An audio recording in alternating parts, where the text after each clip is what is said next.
Bookpeckers, it's your girl Lisa, and welcome to Book Review Monday, where I review books that I have read, am currently reading, or have read in the past to encourage you guys to read more, because reading can actually be fun. I know, I said it. Not a lot of people like reading, and it's not something everybody else thinks is fun, but it's fun to me. It's fun to certain people, and I'm hoping that this will encourage you guys to read more. So how this is going to go is that I'm going to tell you guys the name of a book I've read, the author, what happened in the book, what I loved about it, what I didn't love about it, and that's basically it. I will try not to give as much spoilers as possible, try to keep it to a bare minimum, no promises. So yeah, so make sure you read the description, because it'll tell you I do not guarantee not spoiling this. Okay? But yeah, before we get started, make sure to like, comment, and subscribe, and hit those bell notifications so that way you know when I post a new video. Anyways, let's get started. So, the book that I read in the beginning of my sophomore year was I've Got My Eye on You by Mary Higgins Clark. She is a fantastic writer. Fantastic. I love her. I've only read this book of hers and I love her already. This is a good book. I'll tell you. Okay, so this book is about a girl named Kerry Dowling. I'm gonna have a kind of a little bit of accent. I'm so sorry. I will put the name right here. It's about Kerry, and Kerry is found dead in her pool after a party she had for her recent graduation, because she graduated, you know, she's going to college, she wants to have fun, right? In the midst of this, her neighbor, Jamie Chapelman, comes over and he sees someone hit her over the head and she's in the pool. Jamie is a special kid, and by special I mean he is one of those adults who neurologically, who in his brain he still thinks he is a kid, he still kind of acts like a kid, he knows no better. I will tell you this, his mom has legal documentation, and under the law in this book, and I'm pretty sure in the US in general, the law sees him as a kid, basically. So he's a kid, so rules apply to him differently. Okay, I believe he's like in his 20s, somewhere around there, but he sees this guy hit Kerry, and he thinks Kerry's just swimming, and he does not know she's dead. And then he comes out the pool, he's soaking wet with blood and everything like that. It's just crazy. It's just crazy. He comes home and his mom finds out, because he tries to hide it from his mom, because hey, his mom got him new shoes, and B, he doesn't want her to think that he did something. So, after that little thing happens, we fast forward when Kerry's parents, Mr. and Mrs. Dowling, and her sister Aline, I think that's the pronunciation, I will again put the names up on here. They come in and they see the house trash. There is alcohol, there are drinks, or food, or whatever like that, and they go outside to find their daughter, and their daughter is in the pool dead.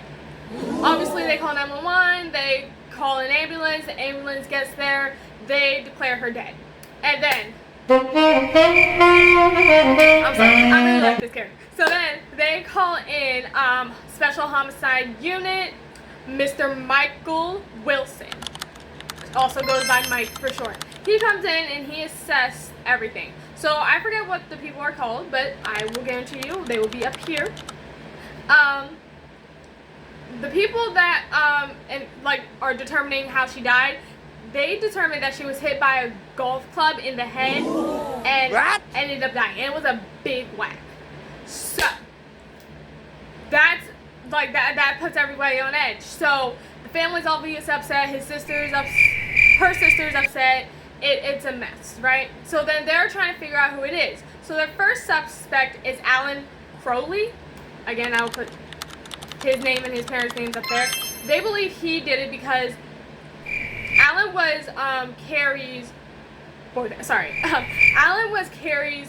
boyfriend, and at the time they had an argument and it got really heated and it was aggressive.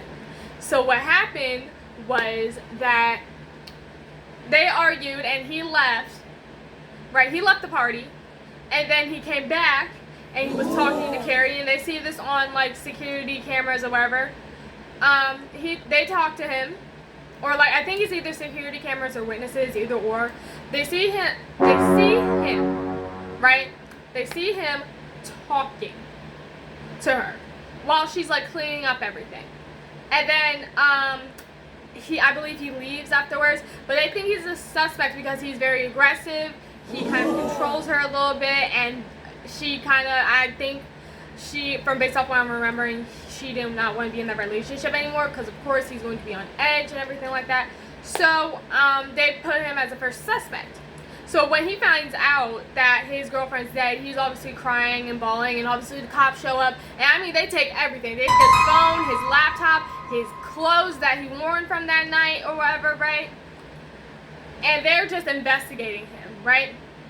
Meanwhile, more information is getting passed. So Michael, or Mike, we're gonna call him Mike. Mike asks Adeline, Adeline, he's like, hey, since you are a counselor at the school, because her sister moved back, because her sister actually had some information she needed to tell her, but she didn't know what it was because the text was very vague. So it was number one that, and number two, she came back to work at the school her sister did to help seniors, get where they want to go to college or stuff like that. So he asked her to kind of investigate and see what happens. So that's where all the other evidence comes in with her boyfriend and whatever like that. So some people, I forget who, but they do find evidence that somebody, and I mean somebody, that somebody is basically stopped Kerry. Not even stopped her. I think she was she had a flat tire or whatever, or something like that. And she called a guy, and the guy thought she was pretty or whatever, and he said he'll bring her alcohol and stuff like that. So they tracked that guy down, and they're also interrogating him or whatever.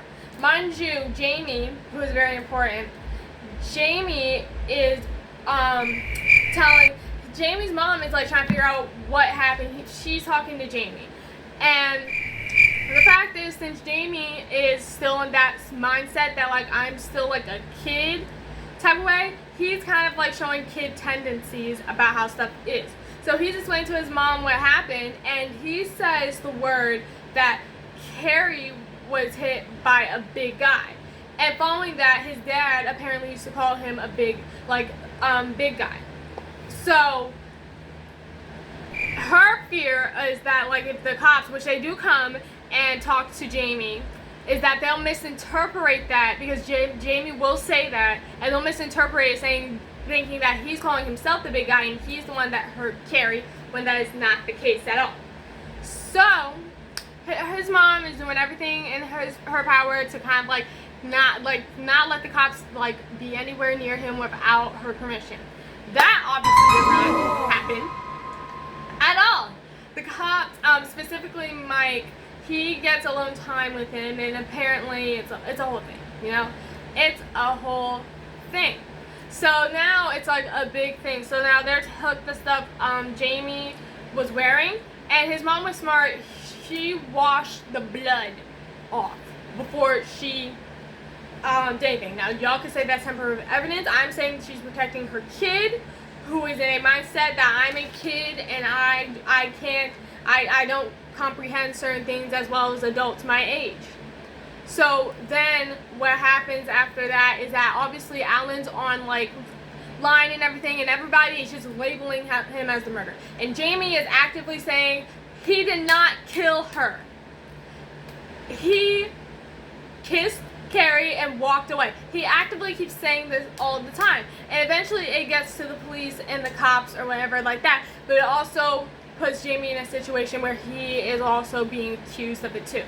So mind you, while finding all of this information out, Kerry was friends with a younger girl who was at her school. I'm assuming she's freshman, sophomore, somewhere like that, and she was really upset.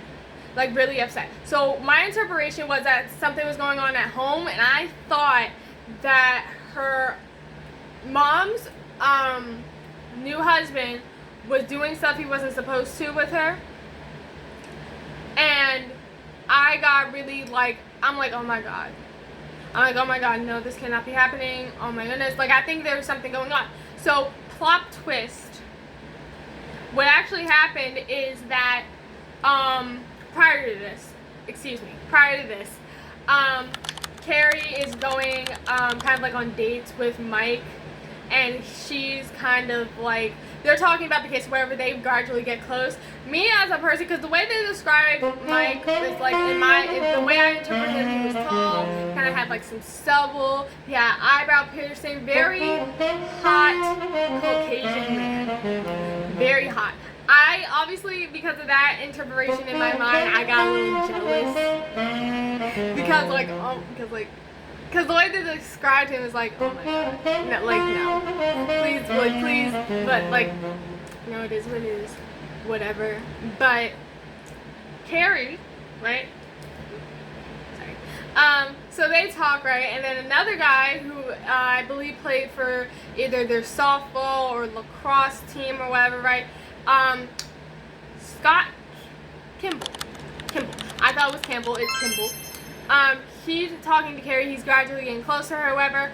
Turns out the coach did some not so good things to the girl, which I will put her name right here. And if you guys catch my drift, I don't think I'm allowed to say it on YouTube, but if you catch my drift, you know he did not so raping illegal stuff to her that made her actually want to take her own life, which thank God she was safe, she was fine, she was in the ER, but she was fine. She was fine, she was on life support, but she was okay. And then what happens after that is they find out, Kerry finds out very quickly, because she's talking to Jamie throughout this time. Towards the end of the book, she's talking to Jamie, and she's trying to figure out what happened, what Jamie witnessed. Because by now, everyone kind of like sees like, oh, Jamie witnessed something, whatever, right? So he knows, she has babysat Jamie for a while. So she knows who he is, how he is, and how his brain works. So as he's explaining, she puts two and two together, and she realized the message that her sister was trying to contact her, was trying to say, is that the guy, Scott, R-worded her. I can't remember her name on the top of my head, but I guarantee you it's on the screen. And her friend, she told Kerry, and Kerry was going to talk to her sister because her sister's a counselor, and Scott found out. He threatened her, like, oh, if you tell anybody, I'm going to kill them. So he found out, and he killed Kerry, and he was in all black. And Lord and behold, there he was in that backyard again, about to kill her. And I'm like, no. He's at gunpoint. And I think Kerry also has a gun at this point, I'm not sure. But they're at gunpoint. And, shit goes down, and he's about to shoot, but, she gives Mike a tip, like, hey, I'm gonna be here. Like, she gives him hints of where she's gonna be and what's happening, and he puts two and two together, and the cops are there, and they end up taking him away. But it was crazy because the way the story made it seem like he absolutely had nothing to do with this, and he was just trying to make a connection with somebody, was mind-blowing. So I rate this book, this lovely book, I rate this a 9 out of 10. It was very good. The wording is very nice. I loved it. I love how I was guessing who it was, this, that, and the third, and whatever, and it was really exciting. The only reason why I rated a 9 out of 10 is because, number one, I felt like I got way too close to the detective, and the way he is as a person and as a man and how he carries himself, I got really too attached, so I put that one on me. And because at the end, right, him and Kerry get married, and they get married at the end. And I'm like, oh my god. See, like, I would have been for it if I wasn't so attached, but I did get attached, so. Yeah. Perhaps another time. But anyways, you know, it's a good book. I would recommend it to probably kids 13 and up. I don't think little children should be reading this, but they're 13 or the very least 15 and up. It's a really good book. It will give you twists and turns and everything. It will make you think everyone else done it except Scott. I had to think for a minute. Except for Scott. But yeah, that's how it is and that's how it was. And yeah, I really love this book. I will put a link for it for Amazon if anyone wants to buy the audiobook or buy the book in general. I highly recommend it. It's really good. I love it. And I love that I was able to share with you guys how much I loved it, because this was like my first thriller I've ever read and finished, and was really good. It had me on the edge of my seat. But yeah, that's all for today, guys. So excited that I finally got through Book Review Monday. Don't mind my singing. But yeah, Book Review Monday, fun. That's the book. You know, it's really good. Please go check it out, please. If you guys have any recommendations of what your favorite book is, or what you like to read and stuff like that, or books that you think I would like, I am all for it. I will put it in my TBR. And maybe down the line, I'll review it with you. But anyways, guys, I am so happy you guys enjoyed the video. Make sure to like, comment, and subscribe, and push this bell notification so that way you post a new video. I love you guys so much, and I'll see you guys next Monday for our next book. Bye, guys. Happy reading.